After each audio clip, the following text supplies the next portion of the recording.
When Chevy brought back the Malibu nameplate for 1997, the resultant automobile carried the treacly tagline "The car you knew America could build," as if to finally admit that the preceding 2 decades of Chevrolet automobiles had largely been misbegotten junk. That car still lacked the style and quality of the Japanese offerings of the era, and its inoffensive blandness was less progressive than the styling of its Oldsmobile Alero platform mate. While GM rallied in the direction of goodness with the 2008 to 2012 models, that car's follow-up felt like a regression. We've already gone on record saying that the attractive new Boo feels like a quality car, not at all like its many banged-together and shoved-out predecessors, but we also lambasted its 2.0-liter turbocharged 4-cylinder engine for delivering V6 fuel economy with not quite V6 acceleration. Might a less expensive, less powerful version fare better? A smaller 4 is a better 4. We'd say yes. The turbocharged 1.5-liter Malibu makes 2 with 87 fewer horsepower and 2 fewer gear ratios when compared with the top-ranked powertrain, but our test example weighed in at asphalt 3,159 pounds, 148 fewer than the premier spec 2.0-liter car we tested. While it gave up 0.1 grams on the skid pad to its more expensive sibling, we feel the blown 1.5 offers a more nimble feel on the road than the heavier 2.0 turbo. While the 1.5 isn't nearly as powerful as the 2.0, its 163 horses are delivered with significantly more smoothness. In fact, this may well be GM's best 4-banger.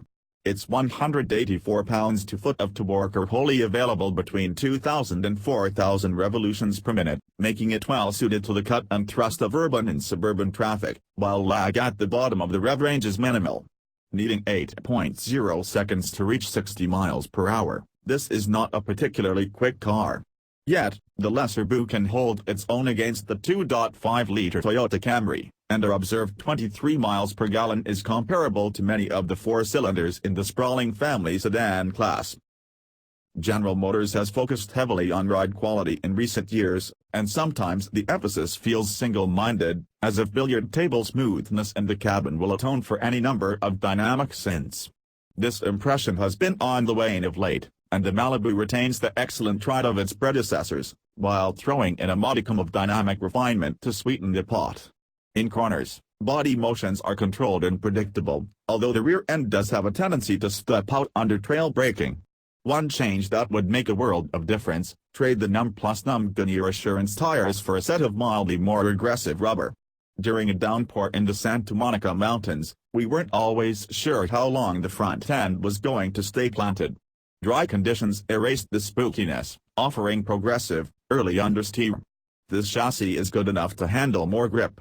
The steering is direct, even as it lacks the telepathic link offered by Honda's Accord or the sporty feel of the Mazda 6. Plugging away. Nobody has purchased a new Malibu with sporting intent since the 454 V8 ceased to be an available option. The fact that the new car is good in more than a straight line merely comes as a pleasant addendum to the comfort-focused package.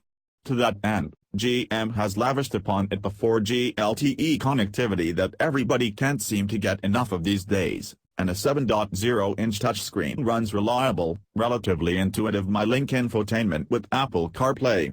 Backseat passengers get an assortment of plug-in options, including USB, 12-volt, and a genuine household electrical socket. Up front, 12-volt and USB sockets reside up and under the center of the dash, helpfully marked by ungainly screen printing on the console below. Materials-wise, the cabin fares well. It's at least as good as most other automobiles in the segment, and it's only clearly outdone by the Mazda 6 and the Volkswagen Passat.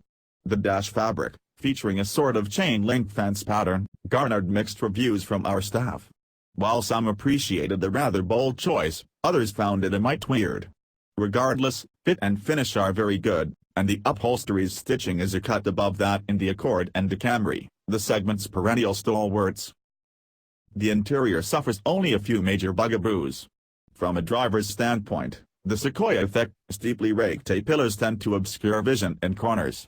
And the dinky toggle atop the shifter for manual gear selection is so ineffective that Chevrolet shouldn't have even bothered.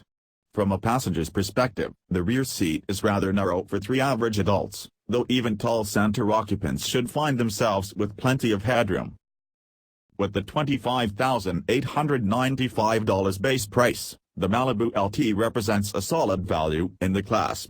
It only truly excels at offering a plush ride and thoughtful sops to internet connectivity, but Chevy's new midsizer does enough other things well to make it a wholly competitive entry in the family sedan segment, one that shouldn't require a hokey, hopeful tagline to lure buyers into showrooms.